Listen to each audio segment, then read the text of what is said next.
Deep underground, the Jelly Belly factory, Bibi is in her secret laboratory creating the weird and wild flavors of Bean Boozled. I've done it again! Is it pomegranate or old bandage?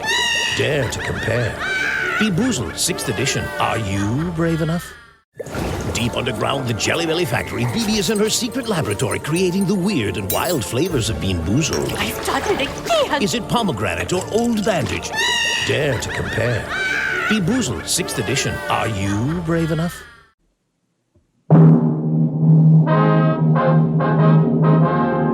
Sound off for Chesterfield. Chesterfield, first cigarette in America to give you premium quality in both regular and king size, brings you Dragnet.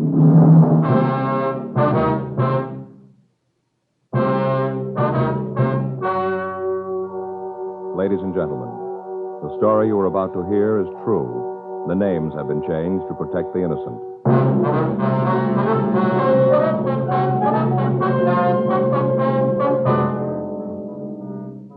You're a detective sergeant.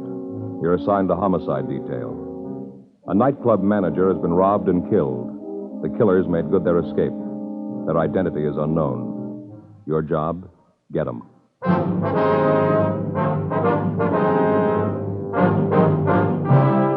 Dragnet, the documented drama of an actual crime. For the next 30 minutes, in cooperation with the Los Angeles Police Department, you will travel step by step on the side of the law through an actual case transcribed from official police files. From beginning to end, from crime to punishment, Dragnet is the story of your police force in action. It was Wednesday, April 7th. It was warm in Los Angeles. We were working the day watch out of homicide detail. My partner's Frank Smith. The boss is Thad Brown, chief of detectives. My name's Friday. I was on the way back from R&I, and it was 1:46 p.m. when I got to the interrogation room. Find anything? No, they're checking it now. Mr. Seaton? Yes, Sergeant? I wonder if you'd mind going over all that happened just once more. You might have forgotten something, some little thing that might help us here. All right. Where do you want me to start? Where I came in this morning? Yeah, that'll be fine. Well, I came into work about 8:30. Is that the time you usually get there? Yes, sir. It depends what time I catch my bus. Usually it's about then, though. Was Mr. Kelby there then? Yeah, he usually gets in around 8 or so. Comes in, looks the place over. You know, checks the register, liquor supply in the bar, stuff like that. Mm-hmm. And then he goes to his office to count the money for the night before, get the deposit slip ready for the bank. That's what he was doing this morning when they came in. You see him come in? Yeah, I was in the kitchen when those two men came in. Mm-hmm. First, I thought they were salesmen. And both of them were dressed kind of nice. A lot of salesmen come in to see Kelby that time in the morning. I didn't figure anything was wrong. They say anything to you, these men? Well, no, not at first. They just stood there looking the place over. I went on peeling my potatoes. And then I heard one of them say that he guessed they might as well get it over with, and that's when they pulled the guns and told me it was a stick-up. Mm-hmm. Go ahead. Well, first, I didn't know quite what to do. I asked them if they was kidding, not to pull jokes like that, and I told them if it was a joke, it wasn't very funny. Mm-hmm. And then the big one come over and told me to keep my mouth shut, told me it wasn't any joke, and if I made a sound, they'd just soon blow my head off and look at me. Well, you just know I wasn't about to cause any trouble. Did Mr. Kelby know they were in the place? No, not then. You see, he keeps the door to his office closed when he's counting the money, and I thought about yelling to him, but then when I looked at those two guys, I thought about what they'd said about killing me. I decided not to. What did these men do then? The tall one walked over to the door of Mr. Kelby's office and knocked on the door, and Mr. Kelby said for him to come in. Mm-hmm. And they opened the door and walked in. He saw the guns, asked them what they wanted. Told them they'd better get out of there with those guns, not to cause any trouble. The little one laughed at him and said they wanted the money and that Kelby was the one who shouldn't cause any trouble. Okay. Go ahead. Well, the little one started to pick up the money, stuff it in his pockets, and Mr. Kelby told him they better leave it alone, that he had friends to take care of him. And the two of them said something I couldn't hear. The little one told Kelby that his friends wouldn't do him any good. And that's when they shot him. Which one actually shot him? Oh, the little one. He's the one who said that thing about the friends. Well, did you try to do anything to help Kelby while all this was going on? Well, what could I do? I told you what those guys said. Kelby wanted to be a hero, save the money, fine. I wasn't his money, it belonged to the owners. Look, I tell you, Sergeant, money isn't worth that much. They nail you into that box, and they don't throw a bank book in. Those guys told me to stay put. I stayed put. What did these two fellas do after they shot Kelby? Well, the big one was real surprised, like he didn't know the little one was going to do it. Yelled at him he was a fool, said he was a stupid fool. Those were his exact words. And the little guy finished getting all the money, and then they ran out. Well, I'll tell you, I was scared to death they were going to kill me, too. It looked like it for a minute, too. How do you mean? Well, when they ran through the kitchen of the back door, the little one stopped and asked what they was going to do about me. I thought, sure, my number was up. Big one said not to make it any worse, to leave me alone. Then they ran out of the place.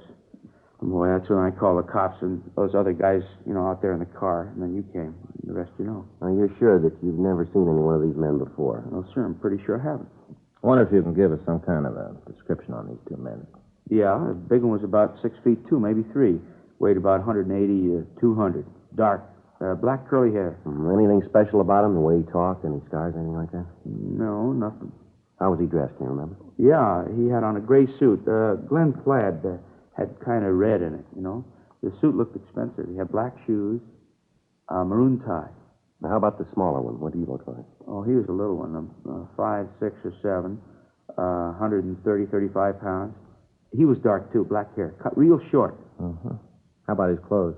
Had on a blue suit. Looked like a gabardine. Single-breasted, light blue. Had on a yellow shirt and dark blue tie. Would you know if there were any marks or scars on him? Oh, yeah. He had a little tiny scar right here on the edge of his mouth. Uh-huh. Made him look like he was smiling all the time. Well, these are very good descriptions, Mr. Seaton. They're going to help us a lot here. Yeah, well, like I said, I wasn't about to be a hero and try to stop these two, but I knew that you'd want to know what they looked like, so I tried to get all the dope I could. We understand. Now, during the holdup, did either of these men use any names? One of them call the other by a name, anything like that? Oh, let me think about that. Yeah, there was something. While they were in the office, while the little guy was picking up the money, the big one said, "Hurry up, Deuce." Yeah, he called him Deuce. That was a smaller one? Uh-huh, that's right, Deuce. Joe. Yeah. I'll ask the stats office to make a run on the descriptions and MO for us. Check the oddity and the moniker file in the R&I office and see if they can come up with a deuce or anything on this guy. That'll be fine, Frank. Thanks a lot. Hey, you got cigarettes, Sergeant? Yeah. There you go. Thanks. Yeah, how about match? Sure. Here. Thanks.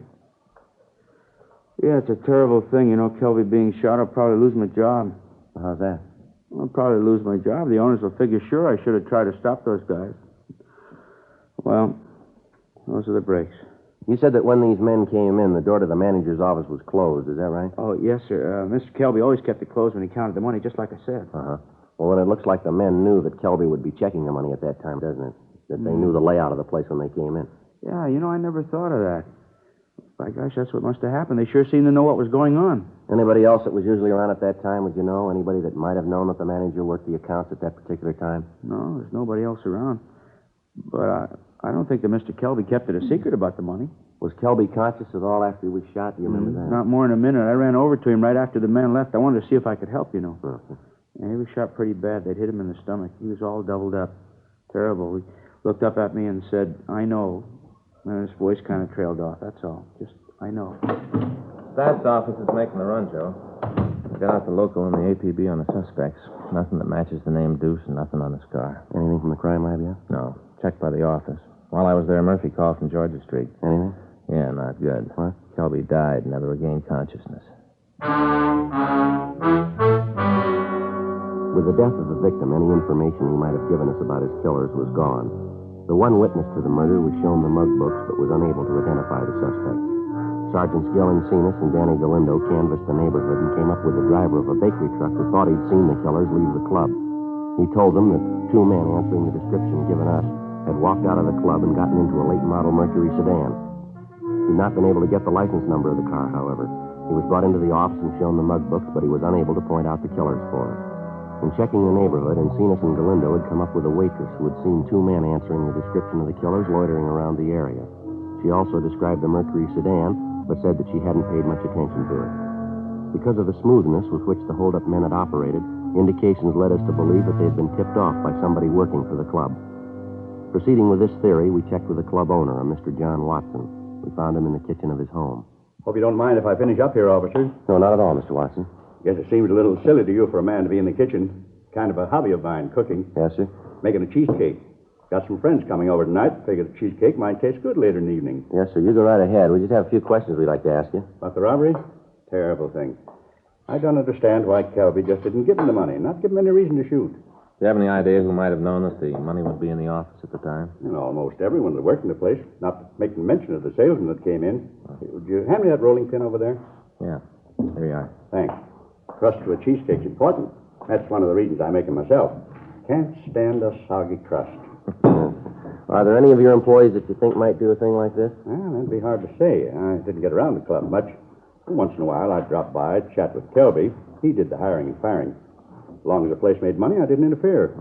Well, the way it looks, it could be very likely that one of the employees did it. The men who pulled the job seem to know just what they were doing. That right? Yes, sir. I wonder if we could look through your employment records. Sure, of course. Anything I can do to help out in this thing. Would you hand me that pen over there? Where? This one? Yeah. Thanks. Get this crust into it, and the cheesecake's about ready. Yeah, sure, you can look at the records. Don't see what that's going to show, but you're welcome to them. What kind of a car do you drive, Mr. Watson? New Lincoln. Just got it a couple of weeks ago. Any of your employees drive a late model Mercury that you might know of? No. Oh, like I said, I don't really have a lot to do with the actual operation of the club. Kelby took care of that. Good manager. Did a fine job. Can you tell us how much money they took, sir? No, near as we can tell, it came to a little over $1,100. Some of that was in checks, that we cash for our customers. Well, that finishes that. Get this together. Now, get it in the oven. Looks good, doesn't it? Yes, sir. You should taste it. Set it for 350 for 25 minutes, and that does it. Yeah. Now then, can I get you officers anything? Cup of coffee, something like that? No, sir. If you just arrange for us to check your employment records. Certainly. I'll call the club right away. We'd appreciate that. My brother-in-law's down there looking after things now. He's an idiot. Never could get a job on his own. I only hired him because my wife insisted on it. Yeah, he'd probably botch up the whole thing. Usually does. Well, if you'd call him, sir. How's Kelby's condition? Going to be laid up long? Well, Mr. Kelby's dead, sir. We thought you knew. No, I hadn't heard. Oh, I can hardly believe it. Such a ruthless thing. Just terrible. Kelby was such a good man. Everybody that worked for him liked him. Didn't have an enemy in the world. He had two.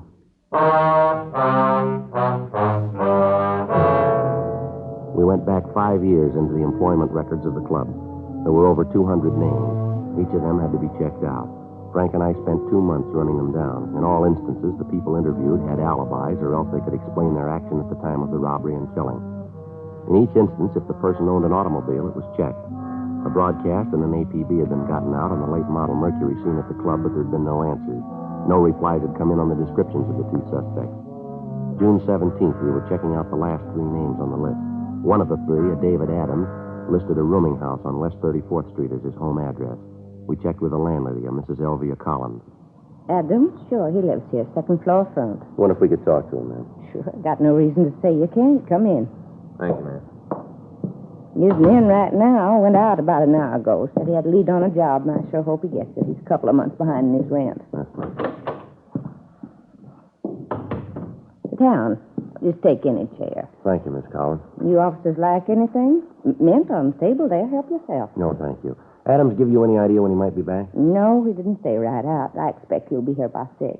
How's that, ma'am? That's when we serve dinner. Mr. Adams hasn't missed more than 4 meals since he's been living here. What's this Adams look like?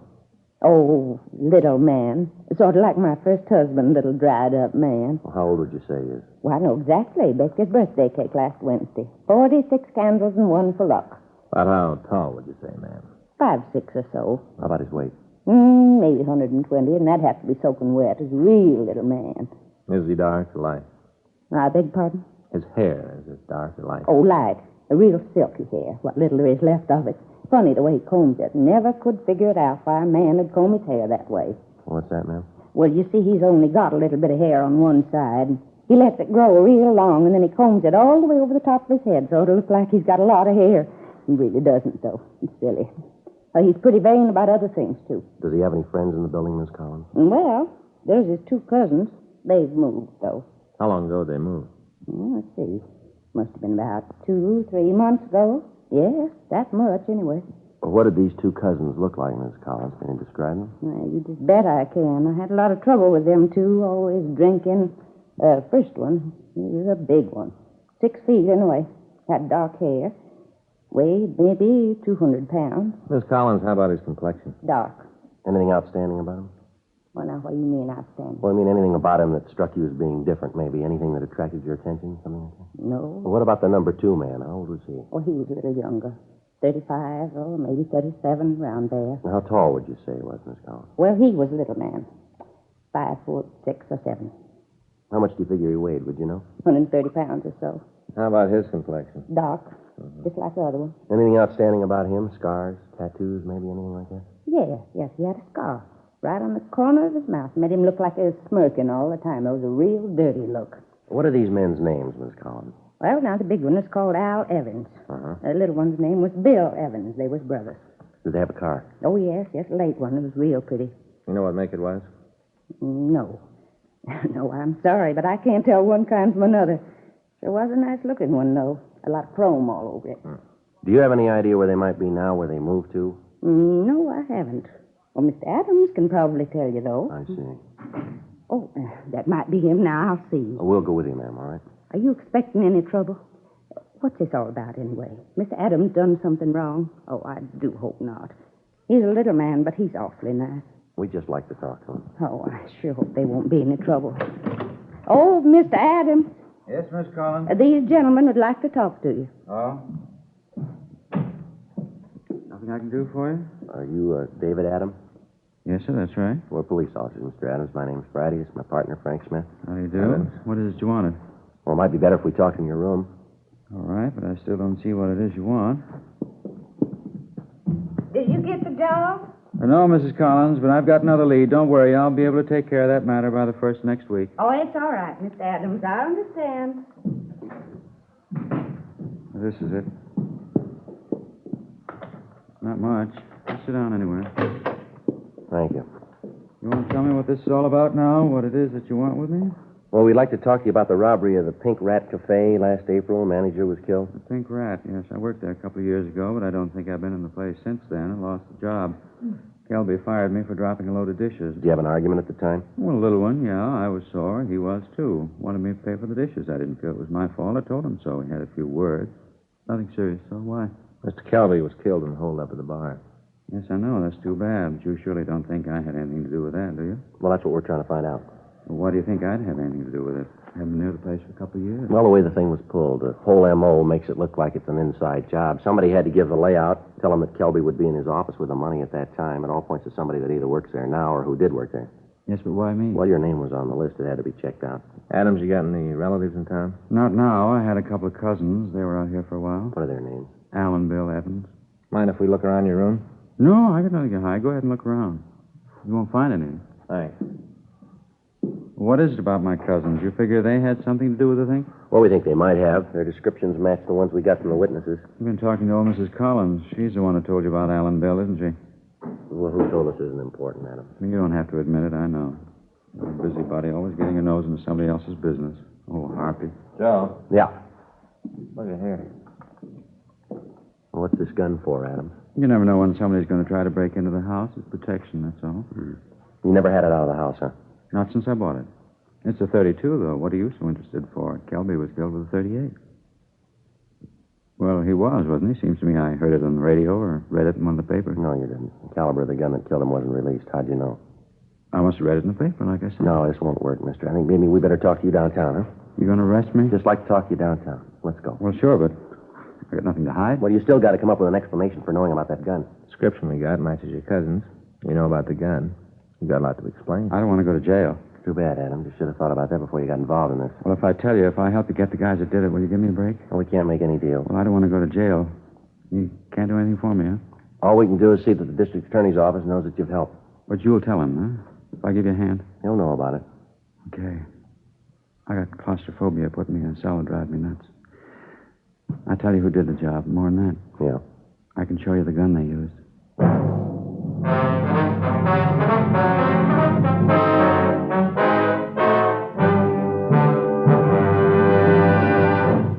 You are listening to Dragnet, the authentic story of your police force in action.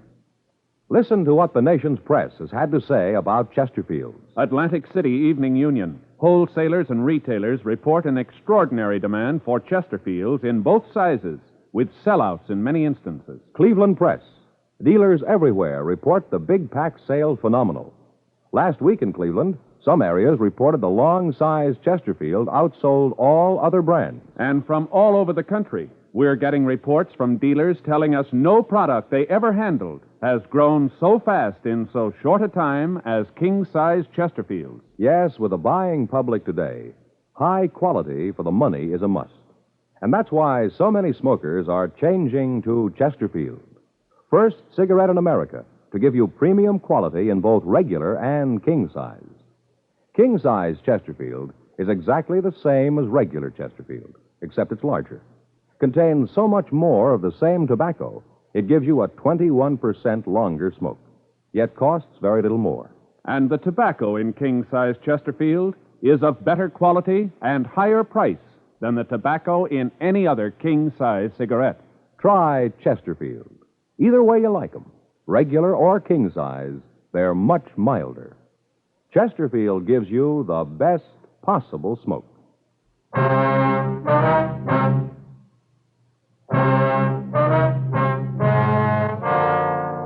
We took David Adams back to the office and checked the gun with pawn shop records. It was clean. We printed him and checked him through R&I. We took him over to Westlake Park, and he showed us the approximate place in the lake where the gun had been thrown. He explained that his two cousins had talked him into helping him with the robbery at the club. He also said that as soon as he found out that there'd been a shooting, he'd washed his hands of the entire affair and told them that he'd have nothing more to do with it. The loot from the robbery had been divided between the two cousins, Adams taking no part of it. It took us 2 hours of searching before we were able to find the gun. It was turned over to Russ Camp in ballistics. He fired test shots from the gun, and comparison with the death bullet showed that it was the murder weapon. Markings on the shell casing found at the scene of the crime were the same as those left on the test casing. Adams told us that Bill Evans owned a late-model Mercury sedan and that the two brothers had left for St. Louis in the car. He also was able to give us the license number.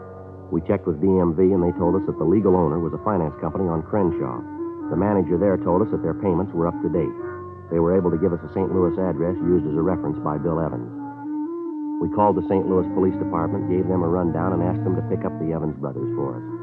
The witness to the killing was unable to identify David Adams as one of the holdup men. He was taken to the main jail and booked on suspicion of 287 PC. Frank and I waited for word from the St. Louis Police Department. They're all the same, aren't they, Joe? What do you mean? Put any of them in a tight spot, and they'll spill all they know to save their skins. Well, it seems that way, doesn't it? Adams seems pretty sincere, though. Seems like he does really want to help. Well, we'll know more when we hear from St. Louis.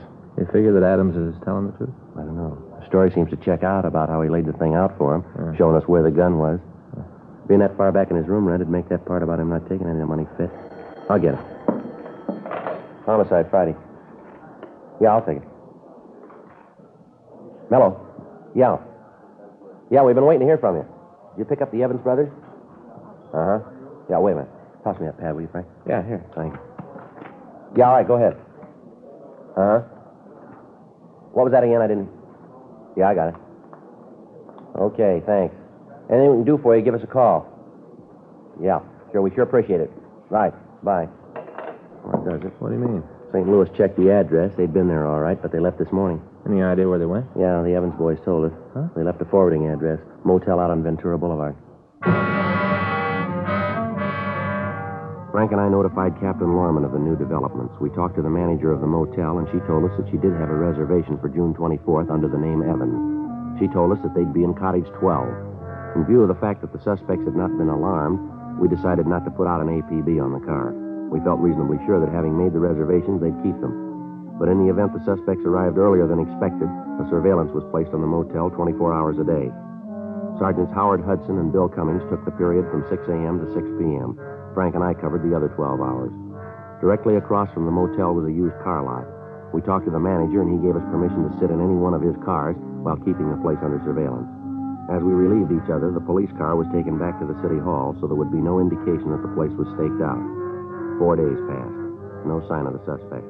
June 23rd, 4:32 a.m. Joe. Yeah, Mercury sedan. License checks. 2 men.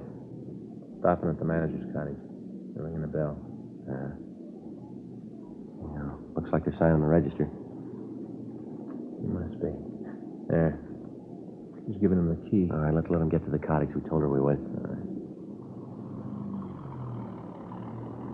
And there's the landlady's signal. Let's go. Right.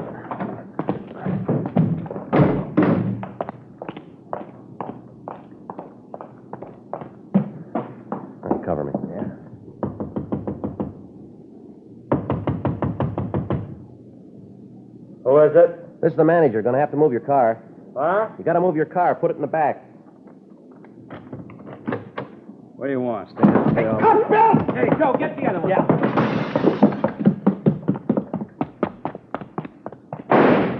Get away from me, cop. Leave me alone. All right, give it up, mister. I'm getting out. If you got any brains, you ain't gonna try to stop me. You're going no place, mister. You can't get over that wall. Throw that gun out here. You haven't got a chance. Sure, Arthur. You'll never take me. All right, hold it up, Evan.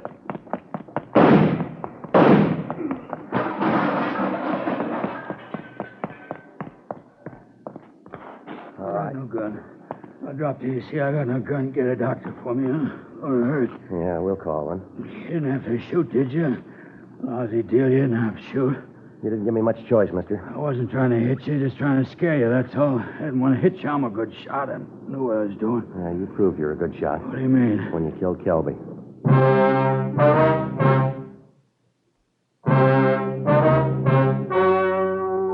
The story you have just heard was true. The names were changed to protect the innocent. On October 4th, trial was held in Superior Court, Department 87, City and County of Los Angeles, State of California. In a moment, the results of that trial. Nose, throat, and accessory organs not adversely affected by smoking Chesterfields. First such report ever published about any cigarette. Yes, and it applies only to Chesterfield.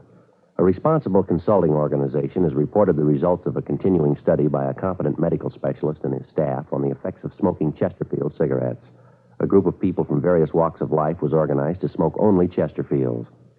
For 6 months, this group of men and women smoked their normal amount of Chesterfields, 10 to 40 a day. 45% of the group smoked Chesterfields continually from 1 to 30 years, for an average of 10 years each. At the beginning and at the end of the 6-month period, each smoker was given a thorough examination, including X-ray pictures, by the medical specialist and his assistants. The examination covered the sinuses as well as the nose, ears, and throat. The medical specialist, after a thorough examination of every member of the group, stated, quote, "It is my opinion that the ears, nose, throat, and accessory organs of all participating subjects examined by me were not adversely affected in the 6-month period by smoking the cigarettes provided," unquote. Now remember this Chesterfield report. It's the first such report ever published about any cigarette. Nose, throat, and accessory organs not adversely affected by smoking Chesterfields. Buy Chesterfield either way you like 'em, regular or king size. Chesterfield gives you the best possible smoke.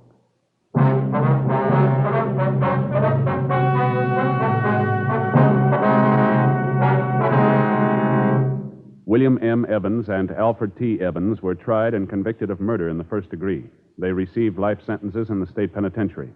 Because David R. Adams had turned state's evidence, and since he was not actually involved in the crime, in the interest of justice, the charges against him were dismissed and he was released from custody. This program is dedicated to the 59th Annual Conference of the International Association of Chiefs of Police held in Los Angeles this week.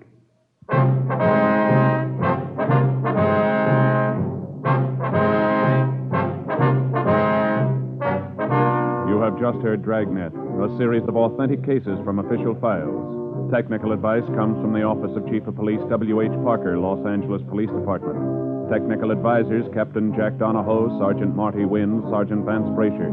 Heard tonight were Ben Alexander, Virginia Gregg, Jack Crucian. Script by John Robinson. Music by Walter Schumann. Hal Gibney speaking. These great programs sound off for Chesterfield. Radio, Dragnet, The Dean Martin and Jerry Lewis Show. And every weekday, Arthur Godfrey time. On television, Dragnet, Gangbusters, Arthur Godfrey and his friends, and The Perry Como Show. Tomorrow, you'll want to sound off for Chesterfields, because either way you like 'em, regular or king size, Chesterfield gives you the best possible smoke. Chesterfield has brought you Dragnet, transcribed from Los Angeles.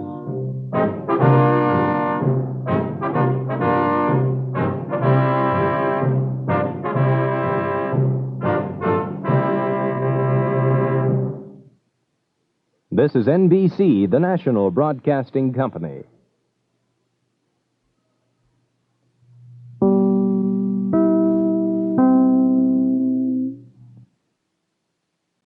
Lucky Land Casino asking people, what's the weirdest place you've gotten lucky? Lucky? In line at the deli, I guess? Aha, in my dentist's office.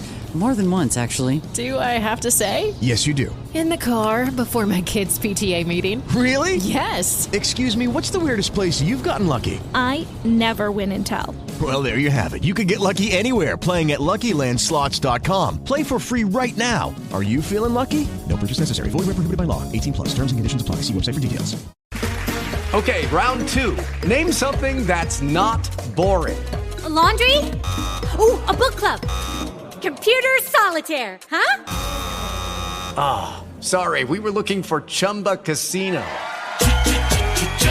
That's right. ChumbaCasino.com has over 100 casino-style games. Join today and play for free for your chance to redeem some serious prizes. ChumbaCasino.com. No purchase necessary. Void where prohibited by law. 18 plus. Terms and conditions apply. See website for details.